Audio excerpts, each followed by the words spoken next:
The title of this podcast is Ethics in Stocks. How do you ethically invest? And Chris suggested this would be a good topic to center the pod around. I know a lot of us have different thoughts on these, very relevant to what's going on in today's world. So I guess, Chris, let's start it off with you. Why did you want to kind of bring this up? And then you can take us in whatever direction it goes.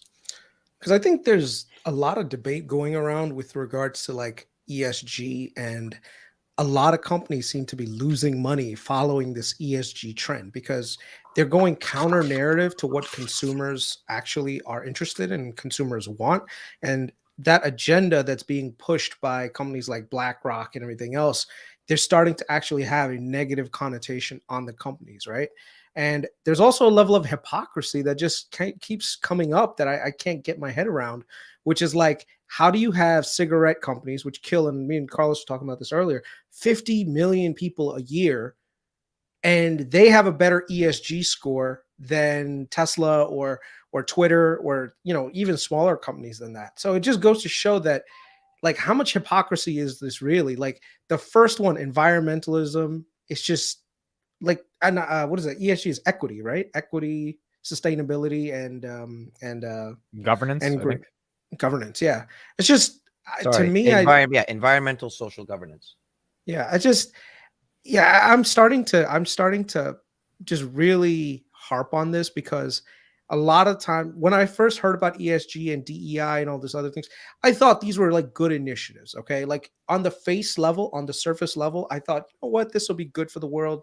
Like, you know, we should be investing in companies that are at least somewhat responsible, you know, in the way they do things. Like, you don't want unbridled capitalism to go through where literally it's all about making money and screwing over the little guy. But then it ended up becoming just this crazy thing that if you don't fall in line with groupthink, that's it. Like, you are uninvestable. And companies started to realize that, and then they actually started to go way beyond what the expectation was. And now you're seeing the end results of that. So, yeah. You know, the thing about it is, this is one of those podcasts I really have to watch what I say. Like,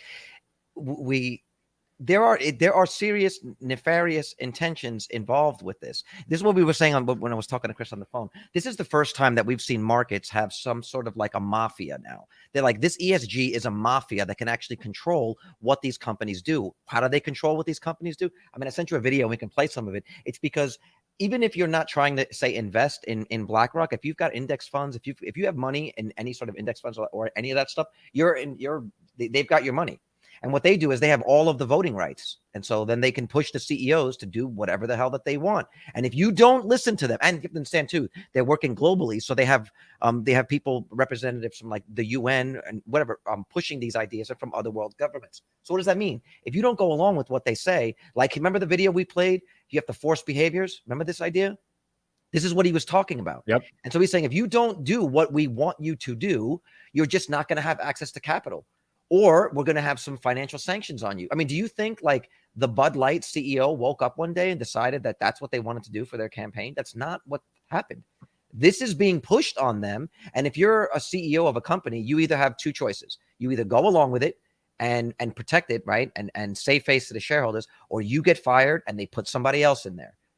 So what are you going to do? I mean, it's like that article that Chris sent. It's like, do you think Burger King gives a shit about climate change? Probably not. But if they don't do it, then they're fucked, right? And they're watching Target, you know, and Anheuser-Busch, whatever, just get raped in their market cap. They have no choice. Let me add a depth to this and kind of push back, but also get your thoughts on this. Do you think if institutions like BlackRock, which are the investors essentially, the capital allocators, don't create some type of agenda, then Burger King, because as you said, they will never care about climate change, they will never have an incentive because their shareholders will never force them. Therefore, they will just literally do horrible things to the environment. So do you think at some level ESG through the BlackRocks, Vanguards is a check back against like companies that literally could not care less about anything other than no, because to Chris's point, when you look at how it's actually being implemented and you look at the scores, it's like a credit score now, right? We're looking at the scores now. How is it that ExxonMobil is ranked higher than Tesla? How does Philip Morris, killing 8 million people in the US, 50 million people worldwide, how do they score higher on this, right? What they do is for different companies, look at the three categories: environmental, social, and governance, right? So what they'll do is for different companies, they will disproportionately weigh one over the other. So for oil companies, they'll just downplay the environmental aspect of it and give more weight to the social and governance part, thereby tweaking the system to give them the score that they want. That's how, look, Elon Musk is the richest guy in the world, and he's got 50 something billion dollars. Yeah. BlackRock controls like 66 trillion dollars. He's a lot. He's nothing, like in terms of worldwide assets. The amount of and the amount of assets that BlackRock and Vanguard and like whatever the top three funds that own something like 20% of all companies, it's something like $400 trillion. Like they basically run everything. So if you want to play, it's $177 billion. There's no trillion there. BlackRock has 10 million assets under 10 trillion. No, it says AUM. I'll send you the total assets, 177 billion, unless Google's wrong. That's literally not possible. That's like that's not. It's nothing. I double checked. So maybe they are wrong.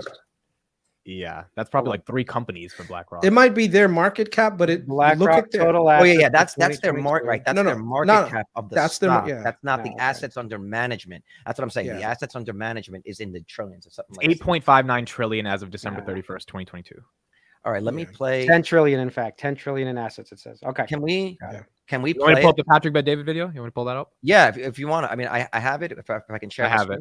So how much do you want to watch this? Do you want me to just let it play through?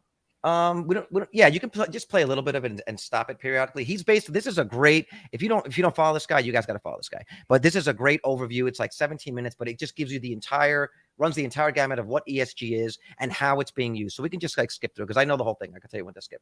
Okay, so just let me know. News about Target losing $9 billion in a week after having a section for the Pride Month and the clothes and transgender. And wait a minute, what just happened? Why did they lose $9 billion in a week? Why did Bud Light just lose 28% of sales and it's not even slowing down? And all of a sudden they're coming back saying, you getting an ad? No.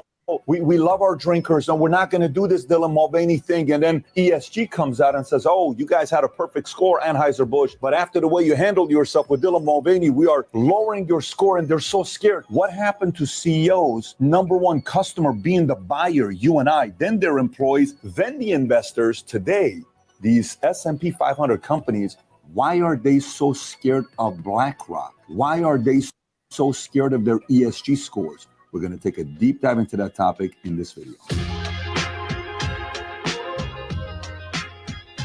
BlackRock buys Soul. This might go too much into it, man. Like it might be. No, you can skip around. That's what I'm saying. That's why I was gonna man. But just play around. See, you can see he gives a definition of what it is when you're seeing some of that. Yeah, right there. What is ESG? Go there.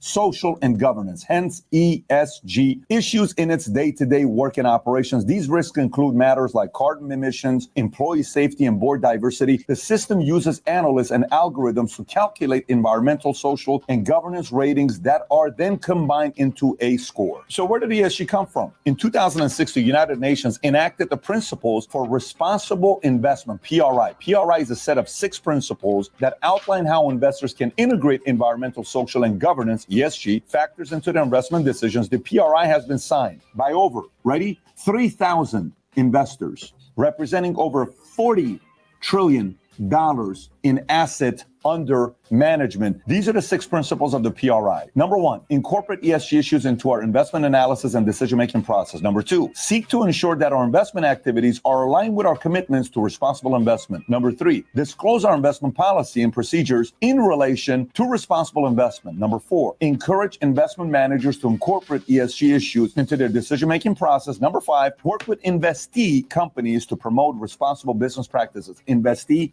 meaning companies that they invested into, investee companies. Number 6, promote the PRI within the investment community and with other stakeholders. So wait, UN as in like United Nations? Yes. What the hell does United Nations has to do with the way Bud Light or Target or other businesses on S&P do business? Well, this is how they have had the chokehold on companies to get them to hit a score so they do what United Nations wants them to do, which is what a lot of people in America are worried, saying, wait a minute, why not just worry about America? Who the hell are those guys to tell us how we live our lives, how we run our companies? That's what happens when companies become global companies. Some of these companies want more control. Let me even go deeper into how much control United Nations, UN, has over these companies. So UN has powers to influence the flow of capital and set international laws. Companies need capital. I think we can, you have we a can high stop score, it here. you get. I think we'd stop it here. So Just a little this too is much. just, yeah, this is just really worrisome because this is still early on. Okay. This is not something that's been around for like 20, 30 years. This has literally been hitting us the 5, 6, maybe I think 7 years at the most. So at this point, what does the future mean for us? Like, is this just how things are going to be, where we have corporate overlords just telling us like, you need to believe in this, and that is the status quo, and what you think does not matter, what society thinks does not matter, we're going to tell you what matters? Like, what do you guys think about that? Like, Vitaly, let's go from you. Yeah, I don't like ESG because I think what Carlos said was the fact that, first of all, BlackRock is evil in this respect. They are taking corporations and making them do their will, but also it's a stupid will. So it's honestly idiotic. I don't understand how we should actually look into how they're getting these scores. I don't know if anyone actually looked at it. How are you actually getting the scores? How are they actually graded? I never looked too far. They told you they use a series of metrics, whether it's financial, internal company reportings, and algorithms. No, I know, but I'm saying there has to be some methodology that's across the board the same. And if it's not, and if it's only internal, like they're doing their own thing, then it's just a shit show. It's in order to like imagine it's like your credit score, Vitaly. You know how there's certain things that are obvious that affect your credit scores. So if you pay your bills on time, right? How many open credit cards do you have? What's been late? But then there's what you're saying, but it's not like that, because Tesla would have the highest ESG score minus Elon's antics. So we take off 10 points, but he would still be in the top tier, and he's not. Because, like I said, for companies that they want to, they will disproportionately weigh or downplay one of the 3 pillars that's what I mean. Help them get the score that they want. So there is no real methodology because they're picking and choosing their winners. Yeah, because that's my issue with this. Yeah, that you can't do that. If you're going to have an ESG score, I'm actually not against the actual. If you have ESG scores across the board, then it should be okay. Environmental is a third, governance is a third, whatever. Like if you do those things, and look, environmental, sorry, Exxon, you don't get this third of a point. Sorry about that. That's right. That's what it should be. But what's happening is since they have all of those assets under management, they basically want to have an excuse as to how and where they allocate capital. So they can say, well, here's a score that you didn't hit, and so therefore we can't, right? So instead of making it something that's subjective, they're trying to make it something that's objective, even though in the background they're creating the parameters that create this objective score. It literally is mafia. It's a mafia. My question is, why anything like this in the history? Why, if BlackRock's goal is to get a return on capital, why are they coming up with this fancy system to be able to justify how they're allocating capital? Because if they make money for shareholders, like, then that's their justification for why they invested in Exxon or Tesla or whatever. So why do they need this fancy ESG protocol? Well, imagine it I'm sure Chris has some ideas too, but how I would picture it is like, imagine if the whole world is a chessboard, like all the companies are a piece on a chessboard, and the goal is to win the game, right? You can bet on any of the individual pieces, right? If they're just moving by themselves, then you are still at the whims of the market. If you have control over the pieces on the board, now you're controlling the pieces, and that allows you to control your profits, right? So it allows you to amplify your profits and also mitigate your risk. So this is just a company that, like we say, owns 8 to 10% of every company, has all of the voting rights. Why? They're just exercising their power under the guise of their fiduciary responsibility to show profits for shareholders in a capitalist society, right? Just FYI, I'm looking at BlackRock is number 2 in terms of institutional ownership of Tesla. Who's number 1? It's now Vanguard. Yeah. Okay, but that's because, like I said, that's because the indexes, right? Like it's weird because if you look at any company, majority of the top 3 investors are usually State Street, BlackRock, and Vanguard. Those are the three. But the thing is, like the reason why is because everything is based on index funds. So it's almost like, yes, we're going to throw money at this company because it's part of an X, Y, and Z index, right? And then they choose and whatever allocations that they want to put into it. So it's just a very weird thing. The thing that I don't particularly like about this is that this entrenches incumbents into the ecosystem, right? Because remember, all this ESG stuff, well, ESG costs money. This is not free stuff. Like when you are right now, Bud Light, Target, everything else. They're sacrificing profits to live up to this agenda, right? Whenever you come up, Disney is the same thing. Disney right now is getting hit hard because of their stance regarding a lot of the stuff that's being pushed. Look at what's going on with their market cap. Look at what's going on with the general sentiment around Disney as a brand. So ESG actually costs you money. That's one of the reasons why probably Elon doesn't want to fall in line with these guys, because he's like, you know what? No, we're not going to do this. We're going to make sure that investors are the ones that primarily get the benefit. We're not going to run the company based on the benefit of, you know, these arbitrary like gatekeepers who are going to tell us how to run our existence. So, and it's the same thing. Like look at Palantir, right? Palantir is definitely not on the top of anyone's ESG list. Can we bring up? Can we look up? I mean, can you look up in the background? Look up Palantir's ESG score and Tesla's ESG score. Like, I want to know the number. Sorry, Chris. Continue, please. Yeah, I'll look it up. No, it's just one of those things that just makes you kind of just think like what's going on. And I wonder how much of this is actually being pushed by incumbents already into the ecosystem, saying, look, we don't want other people to compete, so we want to make it as onerous as possible for new people to get in. Like I've seen this happen in other industries where the biggest people that push for regulations are not the little guy. It's actually the companies at the very top, because they can afford to do all the stuff with regards to regulation. So as an example that I could give you, like in New York City, there was a lot of push to do more environmentally conscious building practices in New York City. But what does that mean? That means that if there's a newer builder that wants to build a building, they're going to have to follow 100 different codes just to make a building. Whereas the people who already own buildings, their buildings are going to stay there and become even more expensive, right? Yo, Chris, can we talk about the pizza? Have you heard about this shit? No, what? They're banning brick oven pizza in New York. Yeah, that was. Is this actually? Is this happening? No, that's happening. Let me put up the Dave Portnoy. It's actually being banned. Yeah, no, it's being banned. It's like it's like a minute video. This is insane, bro. Like because it's ruining the environment with a coal or the bricks that they're using. Oh my god, this is it's. There was a guy. I don't think you saw the video. The guy went to the New York City State Hall and he started throwing pizzas and he got arrested. We saw that. Yeah. You saw this, right? Here's Dave talking about it. So is it a coal oven or is it a brick oven? This is about to enrage me. Sorry, I wasn't trying to have a rant tonight. Rant here. And before I start, this is what. For those that don't know, this is a guy who has a channel called One Bite Pizza. He does a pizza review of every single pizza store in the country. He also owns Barstool Sports, so he's really kind of like with he's a little invested in this. So he's a little invested in this. He loves pizza. A flower hanging down. I'm using a vase as my backdrop. Pinehurst. Anyways. In case you've been a little like cave, everyone sent me this story. Apparently, in New York City, some fucking little liberal arts, Ivy League, pink-haired, crazy liberal who's never worked one day in the real world is on an environmental commission. And they woke up from their little nappy poo, wherever that may be. And they're like, Your internet sucks. Your internet sucks, dude. Give it a second. No, give it a commission.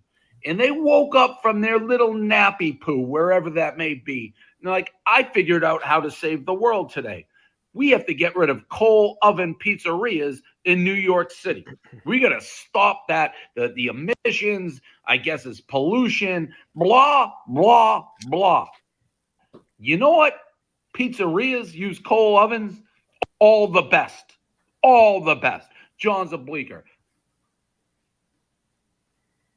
This is terrible. Let someone else stream this. Name it. We get it. It'll be good. It'll be good. Like, oh, this is Manhattan. This is old school. This is what people think about when they think of NYC. Like 30 more seconds. They have a coal oven. They've been grandfathered in. They've been there for 100 fucking years minimum, most of them. In this environmental commission, la-di-da-da person wakes up and wants to ban coal ovens? Are you fucking kidding me? Do you know what's going on in New York? You got rats. You got trash in the city. You got fucking cars, planes, private planes. You got people getting slashed on the subway. You got flash mobs robbing stores. And you're coming for coal oven pizzerias? You think shutting down like 10 to 15 pizza places is going to make a fucking difference? They've been there for 100. That was enough F words. So I would have agreed with him 8 years ago. People don't know this, but in 2015, I was ready to vote for Bernie Sanders. Like, that's the mentality I was. As I've gotten older, I'm like, yeah, what? Like, this person probably never worked a day in their life in a real business where you're trying to make real dollars, not this blue collar shit or white collar shit. And like, now you're going to ban this because that's the problem in New York City. That's going to make a dent in climate change. It's insane.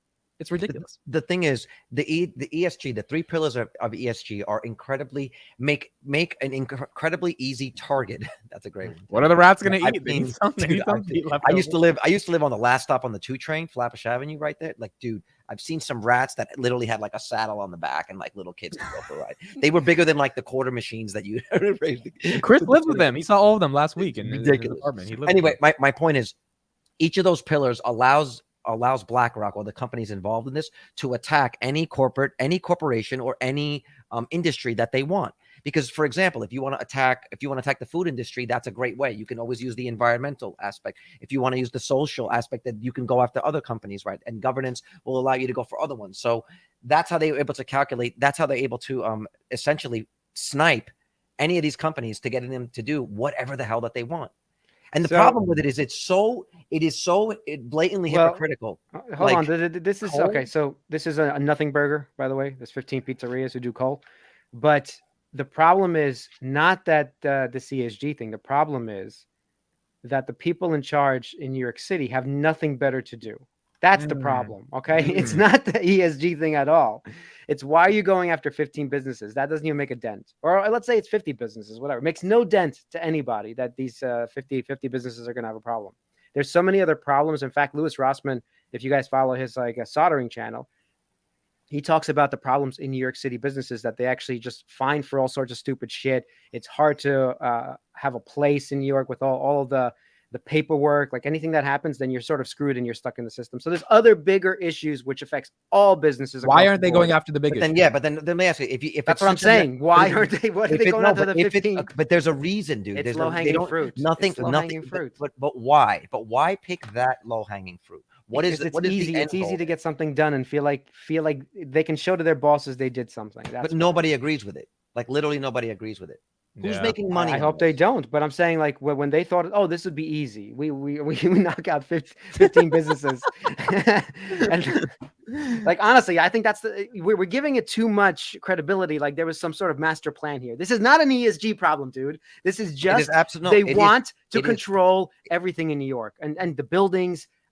How you get a permit to do anything. It takes 6 months. You don't think ESG has anying to do with it? No, but this is New York has been fucked with all of these regulations. You know what it is? This is the thing. The people that are running this, they want VITALY. They want people to think like VITALY. They want you to think it's no big deal. And I fell because for what happens is it's just carving away. It's testing the waters, and each time this happens, it's going to get bigger. Dude, I've been through actually filing permits in New York City. How that works? That's a nightmare. Trying to get an architect to do anything. It takes 6 months. It's sort of crazy. There's bigger problems. This is a tiny nothing burger. That has nothing to do with ESG. You're proving my 20, 30 years. You're proving my point. That's 20, 30 years of New York. But you are proving my point. Okay. They're not going after that. So when you say that they're going after them to show some sort of progress, they're not trying to get progress, because if they really wanted progress, they would be addressing some of the things that you're talking about. They would address people being stabbed on the train. Like I literally saw videos of girls getting attacked on the train, and people are videotaping it or they run away. That the safety is a problem, right? Right. There are real issues. These business people who are in charge of like the businesses themselves have nothing to do with the train system. So I'm just talking about like the actual process of getting permits, businesses, all of that stuff. Yes. There's bigger issues that you're right. They don't want to do anything about, because those are big issues. Like, how are they going to solve that? Like, that's a big issue. Oh, no, the thing is they could actually go after, but these are like distraction tactics. And they're also ways of testing the water. I feel like it's a way of just testing to see what the public resistance is against this stuff. And what it also does is it sets a precedent, right? So you remember the whole argument that they were having about, we have to get rid of all of our gas stoves. We have to get rid of all of that, right? If you have a precedent in New York City where you got rid of pizzerias because of coal, now you can build, understand? Now you can build a larger campaign on top of that. Yeah. And that's part of that's part of the problem. I actually have the ESG scores of like the 5 or 6 companies that we so what are they going to when they get rid of the gas stoves? They're going to coal? because No, there is. they would say go electric. They would say go You electric. you can't. It's not in New York City. It's too. This is it's good for almost Tesla. impossible. It'll power Tesla's electric. No, because it'll just tank Tesla for some other reason. Okay, let me just without looking it up, guys. Okay, out of Palantir, Tesla, Exxon, Enphase, SoFi, and Enovix, which has the lowest? Which has the lowest score? Lowest score? Yeah, Palantir. Tesla. Tesla. Okay. I'm with Amit. I think Palantir. I think Palantir. You think Palantir has the lowest score out of all? Yep. Of them? But they have Again, good one governance. more time, without looking it up, guys, in the chat. Without looking it up in the chat. Palantir, Tesla, ExxonMobil, Enphase, SoFi, and Enovix. Which has the lowest ESG? It might It be has to be Enovix. Palantir. No, it's I think it's Palantir. Palantir. I It's think either it's Palantir yeah. or Tesla. That's one or the other. Wow, no, the lowest. You're not going to believe this. It's fucking SoFi. Oh wow. SoFi has What? the Fucking lowest- digital banks, man. This is what I'm saying. Here, I'll show suck. you. I'll share the screen. This blew me away. I was like, "What?" Makes sense. The wait, big banks what? don't want SoFi to win. They're only running I'm on not bits. lying to you. Look, They're only running on bits. I'm sharing the screen. Look. Okay, Palantir has a 23.7 rating, medium risk. Now, the medium risk thing is about investing in the company, right? Allocating capital, giving Palantir the right to do business, both locally or nationally and internationally. 23.7 medium risk. Tesla 27.2 medium risk. ExxonMobil 41.7. What? Wait. Is the Why higher does the it say number, severe is the higher risk? the number That sounds bad or worse. good? Hold on. Is that It seems worse? Worse. Yeah. It's a severe risk. Yeah, Carlos, I think you're interpreting No, this no, the no. wrong Carlos, way. you just got fucked on this. ESG works, baby. I told you. I told you. Why? BlackRock to the moon, baby. They figured it out. Let me see. Wait, no, yeah, I think you're Carlos, generally right, Carlos, but this before website you is like research this on the podcast, you should research. I this. literally did it while we were talking. So wrong. who's Oh, the the Palantir's the actual? safest at 23. That's great. So Exxon, Chris, it's that's Exxon. Chris. Right, It's awesome. Exxon then. No, Exxon no, severe no, Palantir risk. Weekly, Exxon. baby. Wait, so ESG makes sense. I don't know what you guys are Hold on. complaining about. I told you. Yeah, so let's just get rid of all the cold pizza. Let's get rid of the pizza. All right, this podcast. No. I think you're generally right because Exxon is a higher overall Higher good overall score yeah. than a Tesla, but on this website, it's showing the riskiness of investing them from an ESG. Yeah, I think company ESG risk ratings is different than I score bad, overall. Carlos. You, says the you have primordial to, light. yeah, you have to look at Hold on. overall scores per company. Otherwise, everyone in the happens- Tesla this is what community that's happens been when you don't complaining listen to about the this podcast. has been So dead wait. wrong. Hold SoFi on. has the best score then. If they're the lowest, Yeah. yeah. So SoFi is the least Lowest riskiest. risk, ESG. yeah. So Well, it makes I- sense. I think this whole podcast is ruined because now we invest all these companies we're investing in. We have great ESG scores. Okay, Great. no, wait, hold on. Yes. Okay. There's the We're risk rating, perfect. and then there's the index. There's the index. There's the ESG is a rating, perfect and then system, there's the exactly. index. Hold on. Okay, so here we Wait, go. show us the other. This show is us- why I I'm don't gonna- like this I'm gonna topic. pull it up. Hold It's on, I'm gonna because pull it's it stupid. And Listen, ESG. honestly, Vitaly, it's kind of annoying that you just blow past these things. Like I don't know. anything that you know what it is. Anytime we talk about anything that has to do with principles, you just kind of laugh it off. I have no principle. No, I'm saying Well, anytime to we- Vitaly's point, he was on your side for a 2-hour I- debate. what I'm 2 days saying is ago. I like anytime making we- money and you any- don't. I understand no, principles. No, what I'm saying is anytime we discuss something that has to do Dude, with talk about your principles, ESG. it I'll kinda listen to just, your ESG. It's I'll not as blow it off. important as you're making it out to be, though. Okay, because No, I think- Tesla's winning, but Enphase is winning. These companies are winning. The future is bright, even with BlackRock trying to control ESG. It's just bright. Tesla's going to win. It's already winning. If Okay? Tesla, okay, if you understand, If you're what talking the about the actual winners, if you Real understand, Deal says. no, if you What does understand he what say the again? Look at ESG the. I keep forgetting his quote. Damn it! What's his quote? if you understand what the ESG score does, it has to do with allocating capital. It has to do with, say, Tesla as a company having access to capital to run its It's hard to business. argue with results. That's his quote. Thank you, TJ. It's know. hard to argue with results.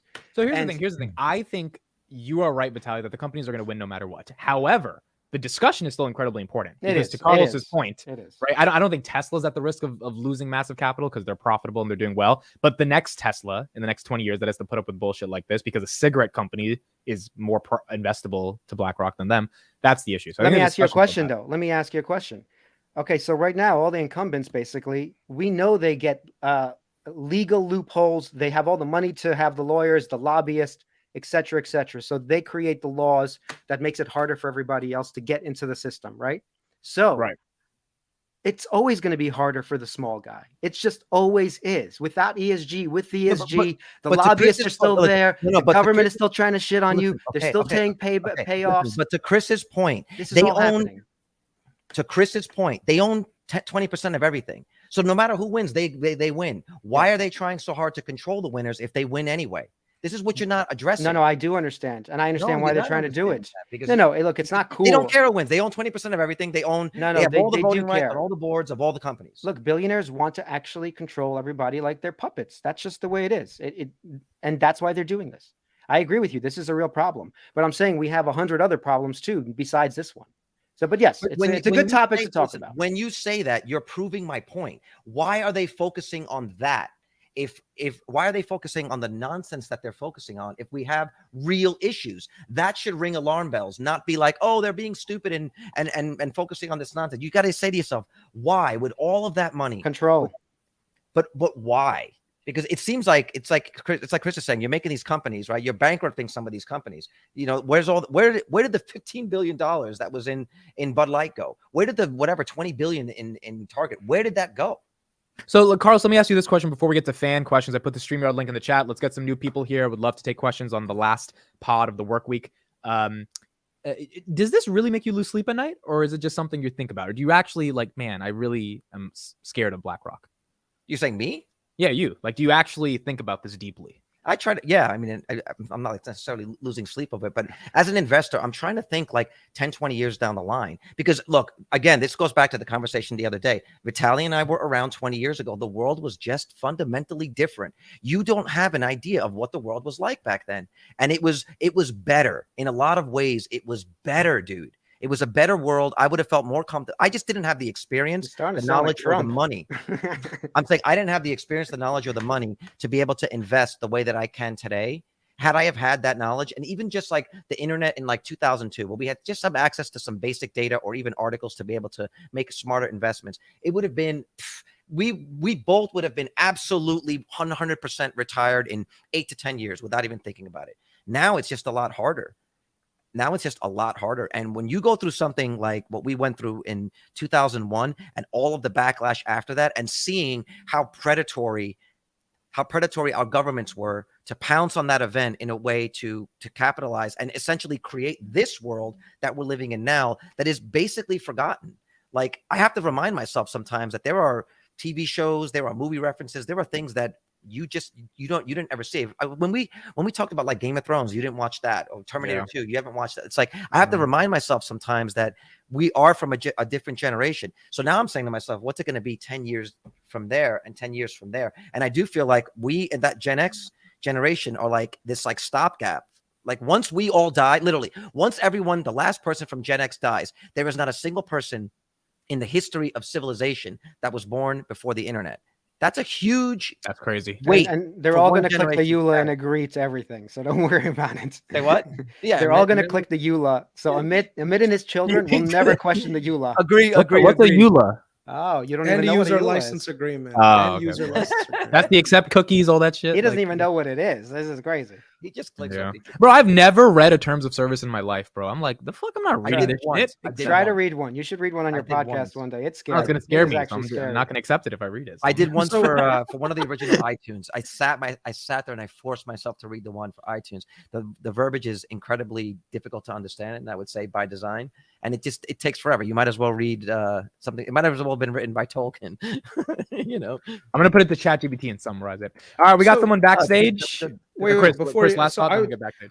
I would just say, and especially to all of our people listening, you know, when it comes to ESG, that's something that you're gonna have to take into perspective when you're trying to invest in a company, because what happens is, if the company has a low ESG score, that means that there's probably going to be less institutions willing to park their money in that company, which means valuation wise, which is what we're all trying to do, which is trying to figure out what the value of a company is. If they have a low ESG score, in the back of your brain, you should also consider that and say, you know what, that probably means that the valuation should take a few points of a hit, as opposed to a company who's got a really good ESG score. They probably end up getting a few more points in terms of valuation. So that's what I would say from an investing standpoint, we should all take into consideration. I don't like the system of ESG, but I know that the best way to invest is to work within the system, and also just, you know, keep that in mind. So if I see a company, the first thing I'm going to do is look through the balance sheet, look through all this stuff. I want to see what their growth is. But something that I never incorporated into my past, but I do now, is just look at the ESG score to see, okay, where are they along with this ESG, and what kind of institutions are actually invested in this company? Because if their ESG score is too low, a lot of these companies won't put their money into it. And a lot of funds actually now have targets where they're not allowed physically, even if it's a great investment, to put money into a company unless it has a certain ESG score. So when you're looking at, like, especially like teachers union funds, like Caltrans, not Caltrans, CalSTRS. Like if you go to California, that's like one of the largest public retirement funds that are out there. But if your ESG score is low, they won't put as much money into the company that you're investing in. So just keep in mind that ESG, even if you don't agree with it, is part of the investing cycle, and you should take those things into consideration. Can you also speak to the fact of the risk involved? Like, for example, if you were a shareholder in Target, you got disproportionately affected by this. You got smashed. And it came out of nowhere. It wasn't something that you can see on a balance sheet, right? And so can you speak a little bit to that in terms of how that ESG score, or how the ESG score presents a risk associated with a company that is outside of the standard metrics that we're used to valuing a company, and the risk involved with that investment? Well, we have